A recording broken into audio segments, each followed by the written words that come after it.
ओम शांति। आज 25 मार्च 2026 की मुरली में बाबा हम बच्चों को कह रहे हैं, मीठे बच्चे, तुम महावीर हो। तुम्हें माया के तूफानों से डरना नहीं है। एक बाबा के सिवाय और कोई भी परवाह ना कर पवित्र जरूर बनना है। तो आज पूरी मुरली में बाबा ने हम बच्चों को पावन बनने की श्रेष्ठ मत दी है। प्रश्न बाबा पूछते हैं कि बच्चों में कौन सी हिम्मत बनी रहे तो बहुत ऊंच पद पा सकते हैं। कौन सी हिम्मत? जिस हिम्मत के बलबूते पर एक जन्म नहीं लेकिन 21 जन्मों की हमारी भरपूर पद की प्राप्ति होती है। ऊंच पद वो है उत्तर में श्रीमत पर चलकर पवित्र बनने की। भल कितने भी हंगामे हो, सितम सहन करने भी पड़े, लेकिन बाबा ने जो पवित्र बनने की श्रेष्ठ मत दी है उस पर निरंतर चलते रहे तो बहुत ऊंच पद हम पा सकते हैं। किसी भी बातों में हमें डरना बिल्कुल नहीं है। कुछ भी होता है क्या समझना है? नथिंग न्यू, यानी आज से कल्प पहले भी सेम चीजें, सेम ड्रामा का पार्ट हुआ था और अभी कल्प के बाद वही सारी चीजें चल रही है। फिर बाबा बीच में मुरली में कहते हैं हमें कि जो भी हम बच्चे गीत आदि बजाते हैं, वास्तव में ये सब भक्ति मार्ग की नियम है। ज्ञान मार्ग में तो हमें अपने को आत्मा समझकर निरंतर परमपिता परमात्मा की याद में रहना है और परमात्मा से हम बच्चों को बाप, शिक्षक, सतगुरु तीनों संबंध कायम रखकर बाबा से हमें बातें करनी है। आगे बाबा कहते हैं कि ये जो ज्ञान मार्ग में गीत आदि की कोई ज़रूरत नहीं पड़ती। यहाँ हमें बस स्मृति में रखना है कि हम बाबा के बच्चे, बाबा हमारा बेहद का बाप, उनसे हमें वर्षा मिलता है। लेकिन जब हम बच्चे ज्ञान मार्ग में भी कभी कोई गीत कविताएं बाबा की याद में बनाते हैं तो हम दूसरों को सुनाते हैं और दूसरों को जब हम सुनाते तो हमें ही उनको ज्ञान के रीति से स्पष्टीकरण करना अनिवार्य है, अदरवाइज वो इन बातों को नहीं समझ सकते। फिर बाबा ने हमें महावीर बनने के साथ साथ दूसरा स्वमान आज की मुरली में देते हैं, स्वदर्शन चक्रधारी। क्योंकि हम बच्चों ने 84 जन्मों के पूरे चक्र को हमने क्रॉस किया, तो इसलिए आज सारा दिन हमें अपने आप को याद दिलाते रहना है कि मैं आत्मा स्वदर्शन चक्रधारी आत्मा हूँ। हमने पूरे 84 जन्मों का पार्ट बजाया और हमारे भीतर आदि से लेकर अंत तक का सारा पार्ट नोंधा हुआ है। फिर बाबा आगे बताते हैं कि बच्चे तो जानते हैं कि निराकार शिव बाबा ने जब से इसमें प्रवेश किया तो बड़े हंगामे हुए हैं और हंगामा होने का कारण क्या है हमारे यज्ञ में? वो है पवित्रता। पवित्रता पर ही झगड़े चले। बच्चे बड़े होते हैं, कहेंगे जल्दी शादी करो, शादी बगैर काम कैसे चलेगा तुम्हारा? तो बाबा कहते अगर जिसको करनी है शादी तो मना नहीं है, वो जरूर कर सकते हैं, लेकिन हमारा है यहाँ मुख्य धर्म पवित्र बनने का। मनुष्य गीता तो पढ़ते हैं, गीता में भी पवित्रता की बातें लिखी हैं, लेकिन समझते कुछ भी नहीं। इसलिए बाबा कह रहे कि सबसे जास्ती गीता पढ़ने का अभ्यास था ब्रह्मा बाबा को, जब वे दादा लेखराज के रूप में थे।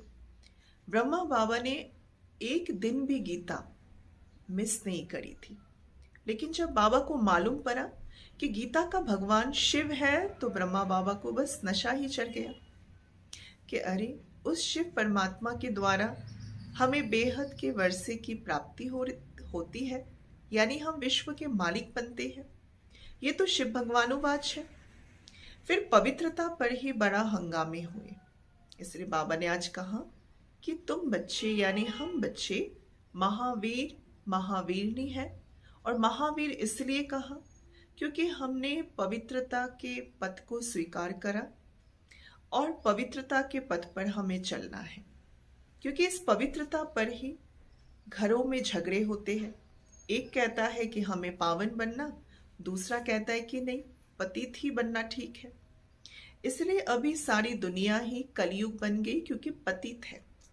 तो बाबा को जब हमने पुकारा कि हे पतित पावन, सीताओं के राम, सीता अर्थात हम आत्मा रूपी सीताओं के वो राम परमपिता परमात्मा शिव, आकर हम बच्चों को पावन बनाओ, हे पतित पावन आओ। तो वास्तव में अब परमात्मा स्वयं आ चुके हैं इस धरा पर, और परमात्मा हम बच्चों को श्रीमत यानी फरमान करते हैं, बच्चे ये एक जन्म तुम पावन रहोगे तो 21 जन्मों की तुम्हारी प्राप्ति है। आगे बाबा कहते बच्चों को कि कोई भी बातों में हमें डरना नहीं है। अगर पावन बनने में हमें लोक लाज, कुल की मर्यादाएं, समाज के बंधन, उन सभी के वजह से किसी के अंदर भी डर पैदा होता है, बाबा ने कहा डरो नहीं। याद रखना है जो दिखाते हैं महाभारत में भी कि द्रौपदी को नंगन करते थे, तो बाबा 21 जन्मों के लिए आए हैं हम बच्चों को नंगन होने से बचाने। बाबा कहते दुनिया वाले देखो इन बातों को बिल्कुल नहीं जानते कि दिखाया तो है कि द्रौपदी ने पुकारा, लेकिन पुकारने के पश्चात भी 5 पति उनकी मदद के लिए सामने आ ना सके, तो उन्हें परमात्मा का ही मदद स्वीकार, परमात्मा ही उनको मदद किए। यानी ये हम आत्माओं की बात है कि हम आत्माओं ने दुखी होकर, पतित होकर परमात्मा शिव को हमने बहुत पुकारा, तो परमात्मा आकर कहते हैं कि बच्चे तुम्हें संपूर्ण प्राप्ति तभी होगी जब तुम पवित्रता के पथ पर चलोगे, क्योंकि पति तमो प्रधान दुनिया सृष्टि अभी है, और यही सृष्टि कभी सतो प्रधान सतयुग थी। तो ये सृष्टि का जो रहस्य है, नया सो पुराना और पुराना सो नया बनना ही है। जैसे पुराने घर को छोड़ना पड़ता है ना, उसी प्रकार से नई गोल्डन दुनिया है, नई दुनिया गोल्डन एज है, और ये है पुरानी दुनिया, क्योंकि हर चीजें सदैव एक जैसा रह ना सके। बाबा कहते तुम बच्चे जानते हो ये सृष्टि चक्र है, देवी देवताओं के राज्य अभी फिर से स्थापना हो रही है, और देवी देवताओं का राज्य स्थापन के लिए मुख्य बात है पवित्रता की। पवित्रता में ही सारा मदार है, और पवित्रता पर ही घरों में हंगामे होते हैं। एक कहता है कि मुझे पवित्र नहीं बनना, मैं पतित ही ठीक हूं, और दूसरा कहता है कि मुझे पावन बनना है। 21 जन्म सतयुग में हम रहते हैं, उसको कहा जाता है 21 पीढ़ी, अर्थात जब वृद्धा अवस्था होती है तभी वहां हम शरीर छोड़ते हैं। यहाँ बाबा कहते कि देखो शिव के भी यहाँ ढेरों मंदिर बनाते हैं, मूर्तियों को तो हम घर पर भी रखकर पूजा तो कर ही सकते हैं, क्यों हम स्थलों पर जाते हैं पूजा आदि करने के लिए। ये सब रस्म रिवाज भक्ति मार्ग के बनाए हुए हैं कि खास विशेष दिन पर हम विशेष उस पूजा स्थल पर जाते हैं। मूर्ति को तो घर पर भी रखकर हम शिव की मूर्ति हो, श्री कृष्ण की मूर्ति हो, आराधना कर सकते हैं। अब बाबा कहते अभी तुम जानते हो कि जन्म जन्मांतर हम भक्ति बहुत करते आए थे, अब देखो भक्ति करते करते अभी ये जो समाज का, दुनिया का हाल हो चुका है, वो क्या है, रावण राज्य में हर एक के अंदर शो कितना है, दिखावा भव का, ये सब पिछाड़ी का शो है। जब राम राज्य था यानी सतयुग था, तो सतयुग में क्या था, ये पूरी दुनिया सुख शांति और अच्छे नियमों कानूनों पर टिका था। वहां विमान आदि भी होते थे, लेकिन वहां के विमान यानी फ्लाइट्स फुल प्रूफ होते थे। लेकिन यहाँ के विमान आदि देखते हैं, कोई गारंटी नहीं कब कुछ हो जाए, है ना। इसलिए बाबा कहते हैं अभी ये सब यहीं से सीख के जा रहे हैं, विमान आदि बनाना। तो जो सीखने वाले हैं हम मनुष्य आत्माएं ही, तो वो बनाने का, सीखने का संस्कार ही हम सतयुग में ले जाते हैं। फिर वहां भी विमान बनाएंगे, तो वहां जो विमान होते हैं पुष्पक विमान, जो फुल प्रूफ विमान है, तो अंतर क्या है वहां और यहाँ के विमानों में? यहाँ भी हम बना रहे हैं विमान, वहां भी बनाएंगे, लेकिन वहां होंगे सभी आत्माएं फुल सतो प्रधान आत्मा। इसलिए बाबा कहते कि देखो, अभी ये साइंस है, जो साइंस दुख के लिए हर काम कर रही है, और सतयुग में यही सभी साइंस सुख के लिए काम करेगी। तो बाबा आकर नई दुनिया की स्थापना कर रहे हैं। बाबा बच्चों को फरमान करते हैं कि गृहस्थ व्यवहार में रहते कमल फूल समान हमें पवित्र रहना है ना। इसमें डरने की कोई बात नहीं है।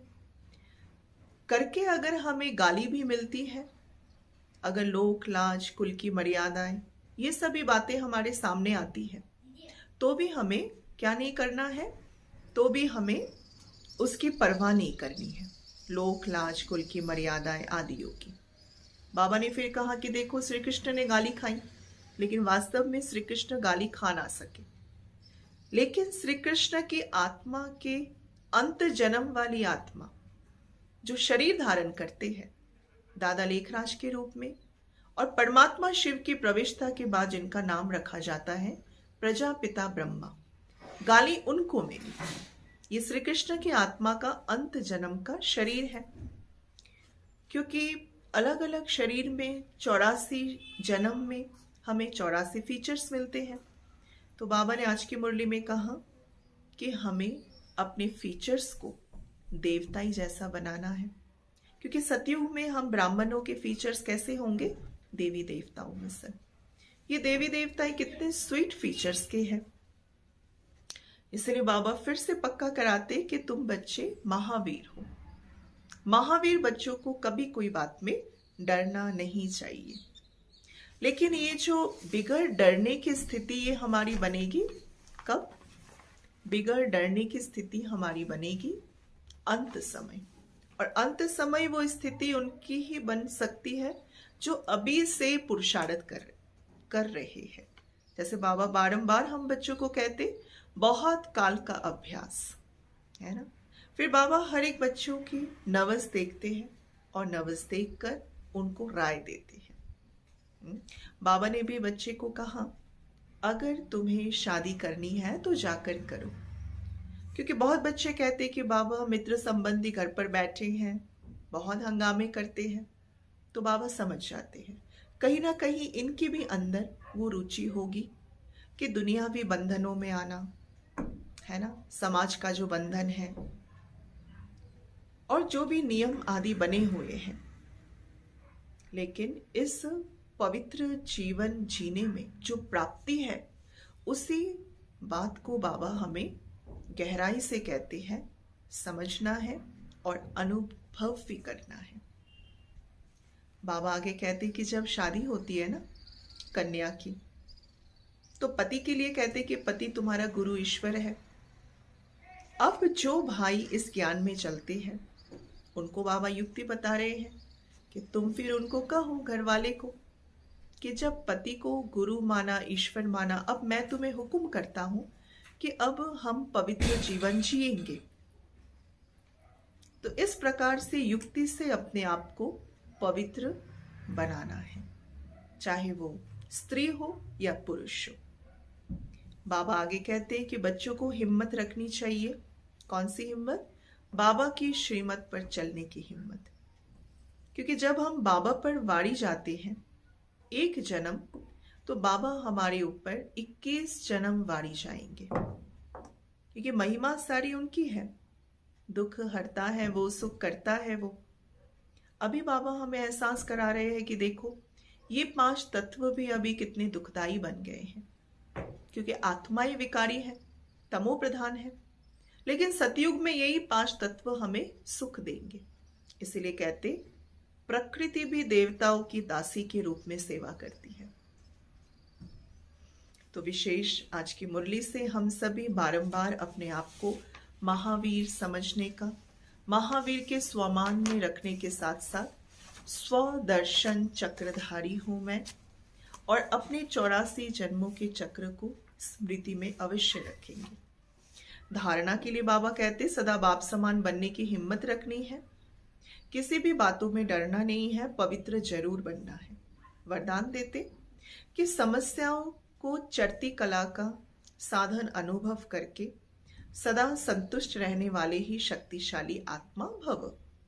यानी जो शक्तिशाली आत्माएं है ना, वो समस्याओं को ऐसे पार कर लेती है जैसे सीधा रास्ता बाबा कहते कोई पार करता है, बहुत इजी।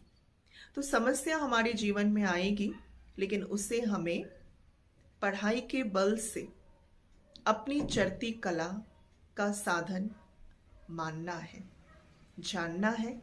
यही ज्ञान कहता है, जिसके लिए बाबा कहते ज्ञान सिर्फ सुनना नहीं, उसको स्वरूप में लाना है। तो समस्या आएगी, लेकिन समस्या आते हुए अगर हमने कहा ये कारण था ना, तभी मैंने क्लास में आना छोड़ दिया, ये कारण था ना, तभी हम सेवा नहीं कर पा रहे हैं, ये कारण था ना, तभी हम योग नहीं कर पाते हैं।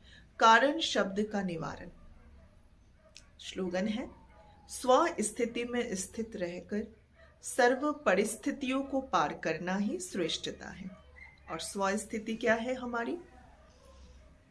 हम आत्माएं जब अनादि स्वरूप में, अनादि काल में परम धाम में थे, तो आत्मा की जो स्थिति थी, शांति, पवित्रता, ज्ञान की स्थिति, आनंद की स्थिति। और फिर जब हम आत्माएं आदि काल में पाठ बजाने आते हैं, तब भी हमारा जो व्यवहार था, तो उस स्थिति को बारंबार हमें स्मृति में लानी है। नहीं तो क्या होता है कि जब कोई इस कलयुगी दुनिया में समस्याएं आती हैं, तो हम इस कलयुगी स्थिति को अपनाते हैं। अब कलयुगी स्थिति को हमें नहीं अपनाना है, सतयुगी स्थिति को ही स्वमान में रखना है।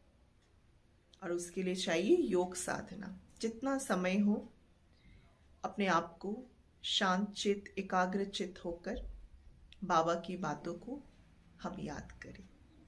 अच्छा, ओम शांति।